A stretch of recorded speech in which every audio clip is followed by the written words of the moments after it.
Hello everyone, welcome back to my YouTube channel. तो ये video है मेरे आईबीपीएस पीओ प्रीलिम्स के मॉक सीरीज़ की, जिसके अंदर मैं जैसे ही टेक्स्ट बुक के मॉक ओपन होते हैं वैसे ही मैं आप लोगों के साथ में मैं अपने मॉक एनालिसिस शेयर करती हूँ। जिन लोगों को नहीं पता है मैं बता दूँ कि ये 21 मॉक चैलेंज की मेरी सीरीज़ है, जिसके अंदर आईबीपीएस पीओ प्रीलिम्स के टेक्स्ट बुक के ऊपर डेट वाइज मॉक ओपन होते हैं। और मैं जब भी मॉक ओपन होते हैं उसी दिन मैं अपना मॉक लगा लेती हूँ और आप लोगों के साथ में मैं डिटेल एनालिसिस आप लोगों के साथ में शेयर करती हूँ कि मैं किस किस वाले सेक्शन के अंदर थोड़ी वीक हूँ, किस वाले सेक्शन के अंदर मेरे अच्छे मार्क्स आ रहे हैं, कहाँ पे मैंने ज़्यादा टाइम लगाया है, कहाँ पे मैंने कम टाइम लगाया है। तो ये सब चीज़ें मैं आप लोगों के साथ में शेयर करती हूँ। अगर आप लोग मेरे साथ में प्रिपरेशन करना चाहते हो अपनी, और चाहते हो कि मेरे साथ में अपने मार्क्स कंपैरिजन करो, तो आप इस चैनल को सब्सक्राइब कर सकते हो। बाकी अब मैं ये वाला मौका आप लोगों के साथ में शेयर करती हूँ, क्योंकि ये वाला मॉक मैंने मॉक नंबर 2 लगाया था। तो ये वाला जो मॉक है वो इजी टू मॉडरेट था। लाइक मेरे को इतना ज़्यादा तो मॉडरेट नहीं लगा, इजी से थोड़ा सा ऊपर था। क्वेश्चंस जो थे इसके अंदर वो डुएबल थे। मुझे ऐसा फील हुआ कि मैं इस वाले मॉक में और अच्छा कर सकती थी, लाइक 70 प्लस तक मेरे मार्क्स आ सकते थे। बट थोड़ी सी मेरे क्वांट सेक्शन के अंदर स्पीड की वजह से थोड़ा सा जो आगे की स्लेट थी वो मैं नहीं उसको देख भी नहीं पाई और कर भी नहीं पाई। लेकिन जब मैंने अपने खुद से एनालिसिस किया था तो मुझे रियलाइज़ हुआ कि हाँ, वो वाली ज़्यादा इजी थी। तो मैं अब आप लोगों को बताती हूँ कि मैंने कहाँ पे क्या क्या गलती करी है और मैं कहाँ पे और अच्छा कर सकती थी और मेरे कितने मार्क्स आए हैं। तो ये मैंने IBPS पीओ प्रीलिम्स का फुल टेस्ट नंबर 2 लगाया था, और इसके अंदर जो मेरे मार्क्स आए हैं वो 63.97 आए हैं। और मैंने 70 अटैम्प्ट करे थे। 90% मेरी एक्यूरेसी थी और 98% मेरी परसेंटाइल थी। लेकिन इसके अंदर मुझे ऐसा फील हुआ कि मेरे 70 तक आ सकते थे अगर मेरी एक्यूरेसी थोड़ी सही होती, क्योंकि जो मिस्टेक्स हुई है वो सिली मिस्टेक्स थी।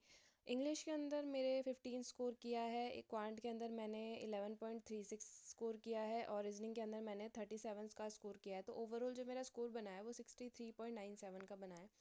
और ये मेरा इंग्लिश वाला था। इंग्लिश के अंदर मेरे 2 गलत हो गए थे, और बाकी तो इसके अंदर ठीक था। लाइक इसके अंदर जो पैराजम्बल आया था वो भी इजी था। पेयर जो है वो आराम से बन रहे थे, इतना डिफ़िकल्ट नहीं था। मैं तभी बोल रही थी कि ये इतना डिफ़िकल्ट तो नहीं था। लाइक इजी से थोड़ा सा आप ऊपर मान लो, इतना भी मॉडरेट नहीं, लेकिन इजी से थोड़ा सा ऊपर था। लेकिन जो क्वेश्चंस थे वो बन रहे थे।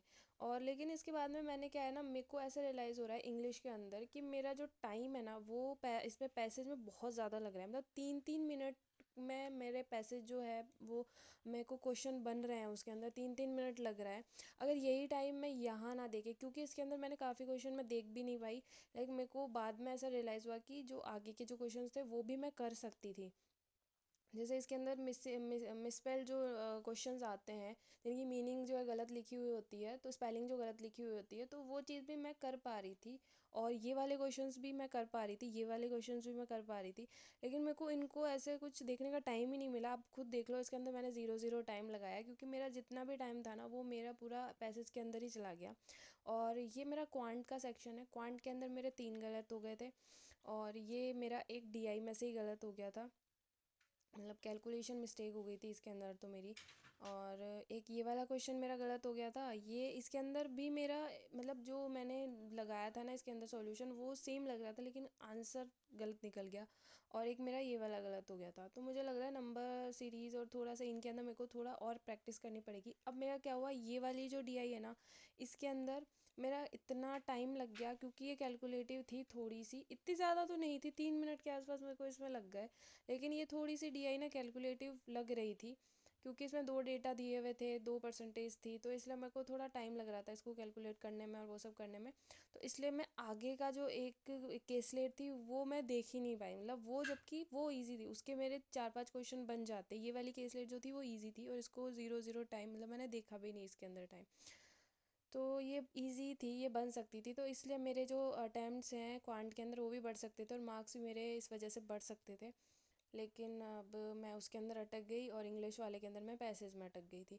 अब ये मेरा रीजनिंग वाला है। रीजनिंग में मेरे 2 गलत हो गए, एक मेरा सिलोगिज्म वाला गलत हो गया। ये भी वही चीज़ है जो मैं अपने हर मॉक एनालिसिस में बोलती हूँ, कि रीजनिंग के अंदर तो मेरे से भागम भाग में ही गलती होती है। मतलब ऐसा नहीं है कि मेरा पूरा पेपर हुआ हुआ नहीं होता, मेरा पेपर हुआ हुआ होता है, लेकिन फिर भी कहीं ना कहीं एक या दो मिस्टेक्स तो पीओ वाले प्रीलिम्स के अंदर ऐसे तो मेरी निकल ही आती है। तो ऐसे करके मेरा ये वाला जो मॉक है वो हुआ था। इसके अंदर मैंने सारी पज़ल करी थी और इनके अंदर मेरे को 4 मिनट लग रहे थे, किसी के अंदर मेरे को 2 मिनट लग रहे थे, किसी के अंदर मतलब जल्दी बन जा रही थी। तो ये वाली पज़ल जो करी थी इसका जो सोल्यूशन था वो मैंने ये बनाया था। ये ये मतलब अनसर्टेन वाली पज़ल थी जो कि मैंने बनाई थी, और ये मेरे सिलोगिज्म वाले थे जो कि मैंने रफ़ शीट के अंदर बनाए थे। और ऐसे ही मेरे और भी पज़ल्स हैं जो मैंने रफ़ शीट के अंदर बनाई थी। एक ये वाली पज़ल थी जो मंजिल वाली थी, तो ये वाली भी मैंने रफ़ शीट में बनाई थी और इसके अंदर भी मुझे टाइम लग गया था। ये वाला इसमें दो सॉल्यूशन निकले थे जिसके अंदर एक सॉल्यूशन जो है सही हुआ था, और बाकी तो बस मिसलीनियस वाले क्वेश्चंस थे जो कि मैंने करे। और बस एक ये वाली पज़ल थी जो एक वर्गाकार मेज के चारों ओर बैठे हैं, तो ये वाले भी मेरा ये वाला दो सॉल्यूशन निकले थे जिसमें से एक मेरा गलत हो गया था और एक से आंसर आया था, तो इसके भी क्वेश्चंस बन गए थे। तो ये मेरा रीजनिंग सेक्शन का था, और ये मॉक नंबर 2 था जो मैंने लगाया था। तो अगर आप लोगों ने ये वाला मॉक लगाया तो प्लीज़ कमेंट सेक्शन में अपने मार्क्स ज़रूर शेयर करना, अगर नहीं भी लगाया तो लगा लेना यार, प्रैक्टिस हो जाएगी।